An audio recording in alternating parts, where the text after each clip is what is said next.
computadoras y todo ese rollo. Estos eran los libros que había para buscar jurisprudencia. ¿Sí? Yo no lo veo. ¿Mande? Yo no lo veo. Pues, y es que también ni prende la cámara, creo que está comiendo usted, Lluvia. A ver. No, hombre, apenas voy a comer. Bueno. A ver, ¿ya lo vio? No. ¿Por qué? Es que como que debe tener usted volteada su cámara. No, ¿los demás me están viendo? Yo sí lo veo, profe. Yo no. ¿Tampoco, Carmen? Yo sí lo veo. Yo sí lo veo. Ustedes están en el celular. ¿Cómo? A ver, ¿cómo dicen, Verónica? Que si a lo mejor ellas porque están en el celular, que la vista se les reduce. Es por eso que a lo mejor ellas no alcanzan a verlo. Yo estoy en el cel y sí veo. Yo también. Mira, Yo sí veo. esta era la tercera parte, traía 5 partes. El apéndice de jurisprudencia, este es el de 1985. Cada 10 años se publicaba un apéndice. ¿Sí? Hoy ya no hay necesidad de estos libros. Antes aquí por orden alfabético buscaba uno. A ver, voy a buscar mora. En caso de pago de renta, buscaba mora. ¿Sí? Y sí. Este es de... Sí, aquí hay civil. Este era de civil. Voy a buscar en el índice. Mora.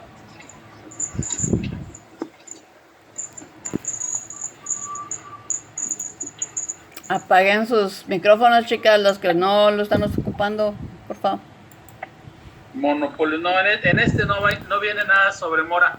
Pero hay una jurisprudencia muy vieja que dice, si en el contrato no se estipula el lugar de pago de la renta, el arrendatario no incurre en mora. O sea que ustedes pueden consignar la renta al contestar la demanda y decir, es que no sabía dónde tenía que pagarla y no me la quería cobrar. Eso es una jurisprudencia, porque eso es una interpretación que la Corte hizo durante mucho tiempo de ese problema. ¿Sí? Y así hay mucha jurisprudencia en cada una de las materias: penal, civil, administrativa, laboral, todas las materias tienen jurisprudencia, ¿sí? Esa es la tercera fuente del derecho. Aquí en México, la ley de amparo establece como obligatoria la jurisprudencia. De manera que, si hay una jurisprudencia, ustedes la pueden usar como si fuera ley, porque es una interpretación de la ley, que es obligatoria, ¿sí? ¿Quedó claro? Ahora sí, Mireya. Yo le quería preguntar, yo me había quedado en duda, venía algo que la jurisprudencia en sí era la ley que definía el bien del mal, algo así había leído, pero ya lo explico. Sí, no, es que jurisprudencia también se puede interpretar como la interpretación que los jurisconsultos o los estudiosos del derecho hacen de la ley para establecer la diferencia entre el bien y el mal. Es una definición así muy vieja, muy clásica. Pero aquí en México y en muchos países ya está establecido que la jurisprudencia es obligatoria. ¿Sí? Entonces es una fuente legal del derecho, ¿sí? Y la última es la doctrina o los principios generales del derecho. Eso es lo que usted tenía, Mireya, eso es lo que usted tenía como jurisprudencia. El criterio de los estudiosos del derecho, ¿sí? Esa es la doctrina o los principios generales del derecho, ¿sí? Y es que además eso me parece en la doctrina, en la jurisprudencia puse el derecho romano, la jurisprudencia era definida tal como expresa el digesto, siguiendo las palabras del Ulpiano, como el conocimiento de las cosas divinas y humanas, ciencia de lo justo e injusto. Es que esa definición era la que daban los romanos. Yo tengo otra cosa ahí en la jurisprudencia. Ujú.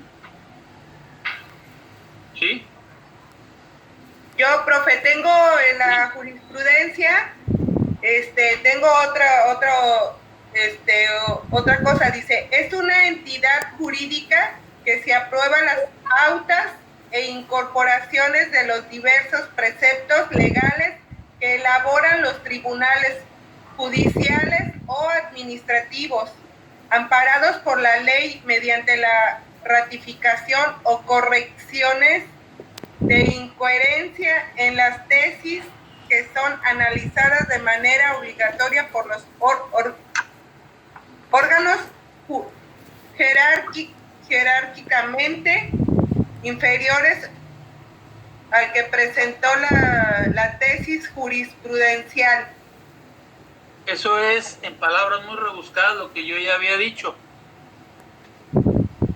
Cuando alguien no está de acuerdo con una resolución que dicta un juez de primera instancia o incluso un tribunal supremo del Estado, se recurre, ya sea mediante el recurso ordinario o mediante el amparo, para que los tribunales superiores analicen el asunto e interpreten si es correcta o no la aplicación de la ley. Esos tribunales superiores, que son los colegiados de circuito, los tribunales colegiados de circuito son los inmediatamente inferiores a la Corte.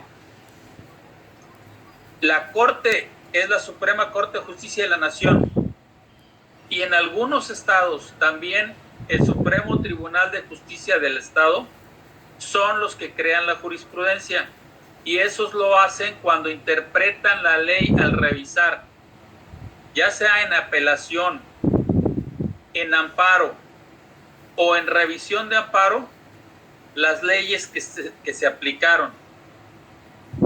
Por ejemplo, si yo obtuve una sentencia en contra que me fue adversa, y el tribunal o el juez que aplicó esa ley, que aplicó la ley en ese caso, dijo que esa ley debía de interpretarse en un sentido, pero yo no estoy de acuerdo, entonces puedo apelar o promover el recurso que proceda.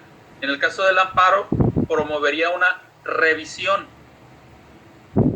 Y al momento en que se resuelve ese recurso, el tribunal de alzada, así se le llama al superior, el tribunal de alzada, que es el que revisa, interpreta y dice, no, esa ley sí se interpretó bien, o bien no se interpretó bien, se debe de interpretar en tal sentido. Si lo hace durante 5 veces consecutivas, entonces crea jurisprudencia.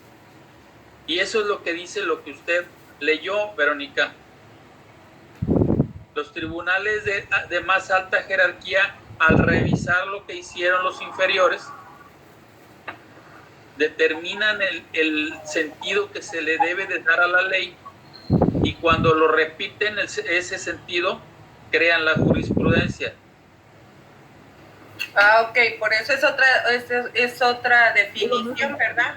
Pero a lo que Mireya leyó. Así es. ¿Sí? Ahora, el origen de la palabra en Roma no era tan exacto como ahora, ¿sí? En aquel tiempo se decía que la jurisprudencia era la otra acepción que yo les dije hace rato. Era algo así como decir, es cuando se interpreta correctamente el derecho. Eso era el término de donde nació, esa es la idea de donde nació la palabra. De hecho, ese es el sentido etimológico. Jus juris, que es el derecho, y prudencia, que significa pensar con serenidad y con conciencia, ¿sí? Ese es el origen etimológico de la palabra. Hoy la jurisprudencia es el sentido que le dan a la ley los tribunales cuando resuelven 5 veces consecutivas. En algunos casos se puede crear jurisprudencia con 3 ejecutorias consecutivas. Se llaman ejecutorias las resoluciones que ya no admiten recurso. Por ejemplo, las de apelación o los amparos en revisión ya son ejecutorias, ¿sí? Y eso es lo que es la jurisprudencia actualmente. Estoy hablando de lo que actualmente es la fuente, las fuentes del derecho, ¿sí?